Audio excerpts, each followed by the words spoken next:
आप सभी को मेरा नमस्कार। जैसा कि लास्ट क्लास में हम लोगों ने पढ़ा था कि कंपोनेंट्स ऑफ लैंग्वेज यानी कि भाषा के कौन कौन से तत्व हैं, उसमें हम लोगों ने देखा था मॉर्फोलॉजी, फोनोलॉजी, सिंटैक्स, सेमेंटिक्स। इस तरीके से 5 पार्ट थे। अब आज हम लोग पढ़ेंगे the nativist theory, Noam Chomsky, यानी कि नोम चॉम्स्की का लैंग्वेज डेवलपमेंट थ्योरी या फिर नेटिविस्ट थ्योरी पढ़ेंगे। स्टार्ट करते हैं। देखिए, नोम चॉम्स्की का अगर हम पूरा नाम बात करें तो क्या है, एवराम नोम चॉम्स्की। और इनसे रिलेटेड कुछ बेसिक इन्फॉर्मेशन है। इनका जन्म हुआ था 7 दिसंबर 1928 को। ये एक अमेरिकन लिंग्विस्ट यानी कि भाषा शास्त्री, फिलोसफर, दार्शनिक, कॉग्निटिव साइंटिस्ट, संज्ञानात्मक वैज्ञानिक, हिस्टोरियन, एक इतिहासकार भी थे, सोशल क्रिटिक, सामाजिक विश्लेषक, आलोचनात्मक और and political activist, sometimes called the father of modern linguistics. यानी कि एवरम नोम चॉम्स्की को कभी कभी हम लोग फादर ऑफ मॉडर्न लिंग्विस्टिक्स भी कहते हैं। तो देखिए, जो नोम चॉम्स्की है, इनसे रिलेटेड जो क्वेश्चंस पूछे जाते हैं सीटेट और DSSS KVS इनमें में बहुत ज़्यादा क्वेश्चंस पूछे जाते हैं इनसे रिलेटेड, और ये बहुत ही इंपॉर्टेंट थ्योरी है, तो इसको ध्यान से पढ़िएगा। तो स्टार्ट करते हैं। तो सबसे पहली चीज़ हमने क्या देखी कि the father of modern linguistics किसे कहते हैं, नोम चॉम्स्की को। अब देखिए, बात करें तो क्या है, nativistic language development theory of Noam Chomsky. अब अगर हम पूरी इसकी थ्योरी की बात करें, इनकी थ्योरी की, तो हम और क्या कह सकते हैं, नेटिविस्ट लैंग्वेज डेवलपमेंट थ्योरी। अब देखिए, नेटिविस्ट ये शब्द बार बार आप सुन रहे हैं, इसका मतलब भी जानना जरूरी है। तो नेटिविस्ट जो शब्द आया है वो नेटिविज्म का मतलब होता है सहज ज्ञानवाद। यानी कि नेटिविज्म क्या का मतलब क्या है, सहज ज्ञानवाद। और इसे किसे कहते हैं, तो क्या है, इनबॉर्न स्किल्स और एबिलिटीज़ और skills hardwire into the brain at birth. यानी कि वो सारे कौशल, वो सारी योग्यताएं जो बच्चों को जन्म से ही मिली होती हैं, उसे हम क्या कहते हैं, नेटिविज्म या नेटिविस्ट। या फिर वो सारे कौशल जिसे भगवान ने पहले से ही दिमाग में फिट करके बच्चों को भेजा है, वो क्या कहलाता है, जन्मजात कौशल अथवा योग्यताएं। इसी को हम लोग नेटिविज्म कहते हैं या नेटिविज्म कह लीजिए। अब देखिए, जो नोम चॉम्स्की की थ्योरी है, कभी कभी इनकी थ्योरी को हम लोग इनबॉर्न थ्योरी भी कह देते हैं, जन्मजात सिद्धांत, इनबॉर्न थ्योरी। यानी कि जन्मजात सिद्धांत भी कभी कभी इसको कहा जाता है। किसको, भाषा विकास के सिद्धांत को, जो कि नोम चॉम्स्की द्वारा दिया गया है। जो कि किसके द्वारा दिया गया है, नोम चॉम्स्की के द्वारा। और इनकी थ्योरी को और हम क्या कहते हैं, भाषा इनबॉर्न थ्योरी, यानी कि जन्मजात सिद्धांत। अब देखिए, इनकी थ्योरी में कुछ ज़्यादा खास नहीं है, बस एक दो टर्म जो है वो जानना जरूरी है, क्योंकि इसी से रिलेटेड क्वेश्चंस पूछे जाते हैं एग्जाम में। तो देखिए, इन्होंने सबसे पहले ये बताया कि प्रत्येक बच्चा, मतलब इस विश्व का, किसी पर्टिकुलर प्लेस का नहीं, जैसे ऐसा नहीं कि केवल इंडिया में जो बच्चे जन्मे हैं उनमें, या यूरोप में या अमेरिका में, ऐसा नहीं। प्रत्येक बच्चा, इस विश्व के प्रत्येक बच्चे में एक ऐसी डिवाइस पाई जाती है जिसको इन्होंने क्या कहा, LAD, यानी कि लैंग्वेज एक्विजिशन डिवाइस, यानी कि भाषा अर्जित उपकरण। इसे इन्होंने क्या कहा, भाषा अर्जित उपकरण।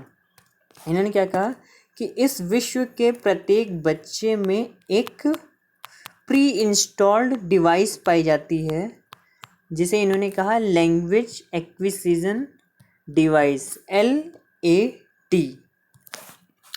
वो पाया जाता है जो कि किस तरीके का काम करता है, जो कि एक तरीके का लिंग्विस्टिक प्रोसेसर, यानी कि भाषाई प्रोसेसर की तरह काम करता है। और ये कब एक्टिवेट होता है, जब बच्चों को वर्बल इनपुट दिया जाता है।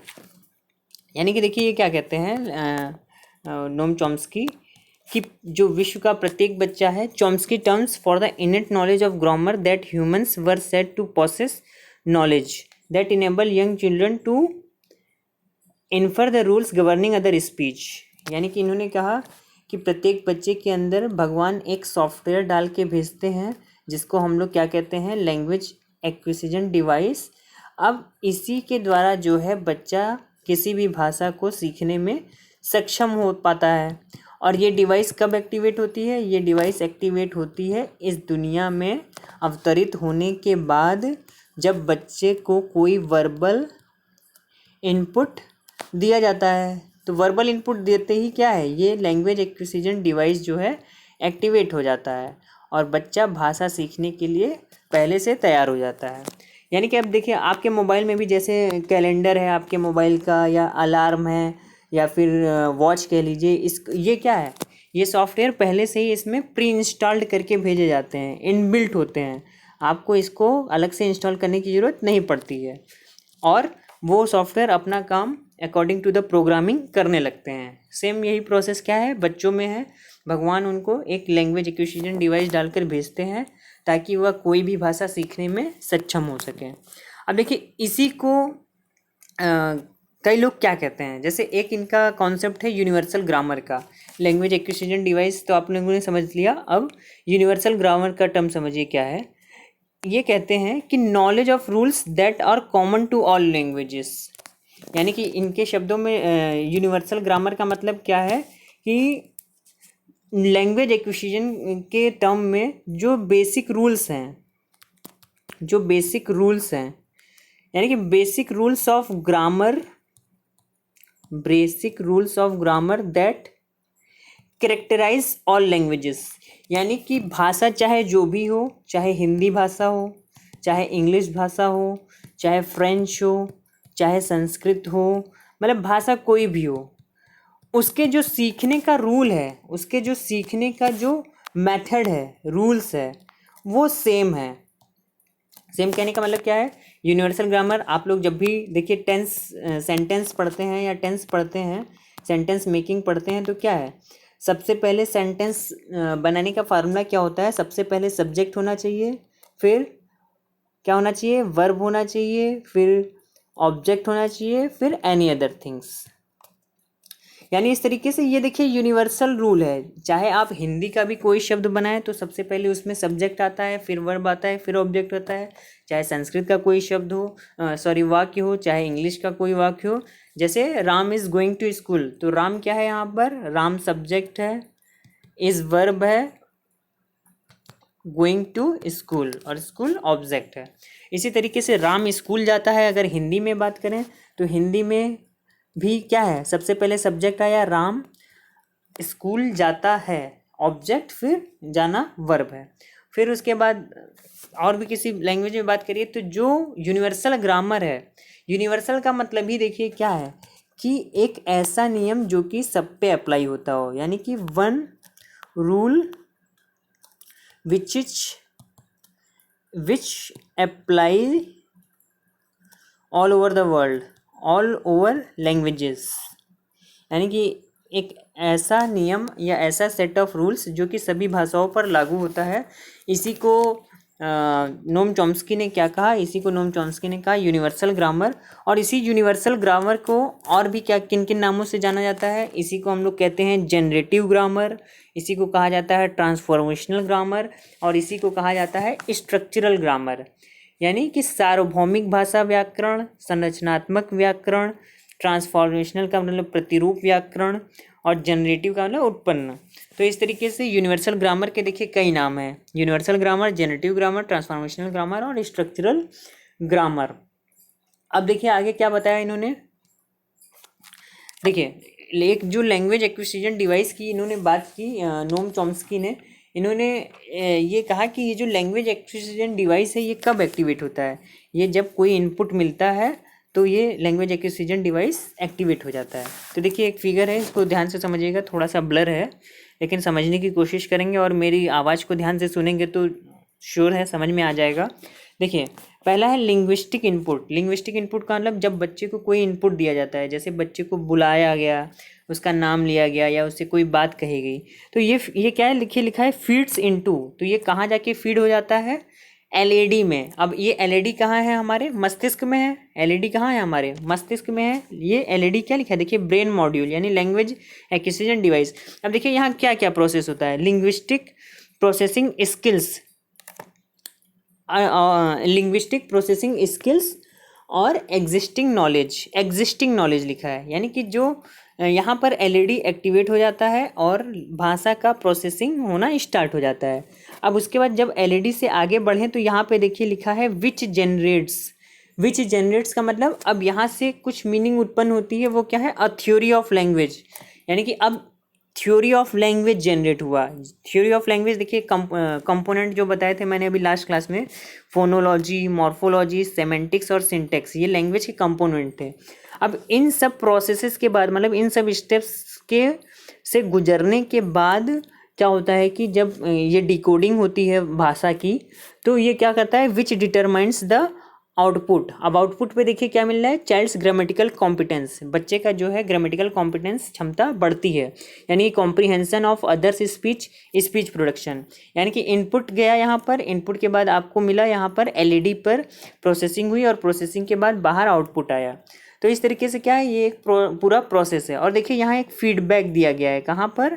फोनोलॉजी, मॉर्फोलॉजी, सेमेंटिक्स और सिंटेक्स के पास एक फीडबैक दिया गया है कि अगर कोई भी एरर है या कोई भी कमी है तो फिर से ये कहाँ पर जाकर प्रोसेसिंग होगी? एलईडी में। यानी कि इस तरीके से क्या है कि ये पूरा एक लैंग्वेज सिस्टम है किसी भी मनुष्य का, और ऐसे ही कोई भी भाषा इनपुट में ली जाती है और आउटपुट में दी जाती है। तो अब देखिए क्या है, देखिए जैसे सेमेंटिक्स की बात कर रहे थे वो 5 कंपोनेंट्स की, तो सेमेंटिक्स का मतलब मीनिंग बच्चा समझता है। फिर सिंटेक्स, सेंटेंस स्ट्रक्चर की बात होती है, यानी सिंटेक्स का मतलब वाक्य संरचना। मॉर्फोलॉजी का मतलब शब्द की संरचना। फोनोलॉजी का मतलब ऑर्गेनाइजेशन ऑफ स्पीच साउंड, यानी कि जो शब्द बोले गए हैं, जो आवाज़ बोली गई है उनका ऑर्गेनाइजेशन करना। और फोनेटिक्स का मतलब production, transmission, perception of speech. यानी इस तरीके से क्या है कि अगर लैंग्वेज एक्विजिशन डिवाइस की बात करें और जनरेटिव ग्रामर की बात करें और नोम चॉम्स्की की थ्योरी की बात करें, तो हमको ये समझ में आता है कि बच्चों का जो एक मस्तिष्क है, मान लीजिए मस्तिष्क है, उसमें मस्तिष्क में बच्चों के 2 एरियाज पाए जाते हैं। एक आप लोगों ने सुना होगा ब्रोकाज एरिया। ब्रोकाज एक साइंटिस्ट थे, उन्हीं के नाम पर इसका नाम रखा गया है। और दूसरा एरिया होता है वर्निक्स एरिया। देखिए ये ब्रोका एरिया और वर्निक्स एरिया ही क्या है? लैंग्वेज को समझने और बोलने का काम करते हैं। तो अब देखिए ब्रोका एरिया का काम क्या है? ब्रोका एरिया का सिंपल सा काम ये है कि जो व्यक्ति होता है वो समझने का, मतलब जो लैंग्वेज है उसकी अंडरस्टैंडिंग कहाँ पर होती है? लैंग्वेज अंडरस्टैंडिंग, यानी जो बात बोली गई है उसको समझने का काम कौन सा करता है? उसका मीनिंग, अर्थ निकालने का काम वो हमारा करता है ब्रोका एरिया, कि क्या बोला गया। जैसे अभी मैं बोल रहा हूँ तो आपके दिमाग में जो चीज़ें फीड हो रही हैं वो किसके थ्रू फीड हो रही हैं? ब्रोका एरिया के थ्रू। यानी कि ब्रोका एरिया क्या है? ब्रोका एरिया में यदि क्षति हो जाती है तो व्यक्ति का जो है स्पीच की अभिव्यक्ति प्रभावित होती है। अब स्पीच यानी बोलने की अभिव्यक्ति क्यों प्रभावित होती है? क्योंकि जब आप कोई चीज़ गलत समझेंगे तो आप उसको गलत बोलेंगे ही बोलेंगे। लेकिन इससे क्या प्रभावित नहीं होता है? इससे लिखने और बोले जाने वाली भाषा को समझने में कोई कठिनाई नहीं होती है। यानी कि ब्रोका एरिया से बालक का केवल क्या डिस्टर्ब होता है? स्पीच। अब आगे देखिए क्या है? Wernicke's area. वर्निक्स एरिया भी, वर्निक्स एक साइंटिस्ट है, उनके नाम पर है। इसमें क्या होता है कि जो वर्निक क्षेत्र में क्षति होती है उससे लैंग्वेज कॉम्प्रीहेंशन यानी भाषा की समझ खत्म हो जाती है बच्चे में। लैंग्वेज कॉम्प्रीहेंशन का लॉस हो जाता है, और इस लॉस की वजह से क्या है कि बालक जो है उच्चारण, प्रोनाउंसिएशन तो ठीक से कर लेता है लेकिन कॉन्सेप्ट को समझ नहीं पाता है। इस तरीके से क्या है कि according to the Noam Chomsky ये वर्निक्स और ब्रोका एरिया बच्चे का ठीक होना बिल्कुल ज़रूरी है। तो इस तरीके से अगर हम बात करें तो देखिए एक लैंग्वेज फंक्शन का डिसऑर्डर होता है, बोलने और समझने में जो डिसऑर्डर होता है उसको हम लोग क्या कहते हैं? अफिजिया। इस तरीके से आज हम लोगों ने क्या देखा कि theory of Noam Chomsky linguistic theory of Noam Chomsky, language development theory of Noam Chomsky. आशा करता हूँ आज की क्लास समझ में आई होगी। फिर भी कोई कन्फ्यूज़न है तो आप कमेंट के द्वारा पूछ सकते हैं, और अगर वीडियोज़ अच्छे लग रहे हैं तो आप please subscribe, like and share भी कीजिए। Thank you so much. आपका दिन शुभ हो।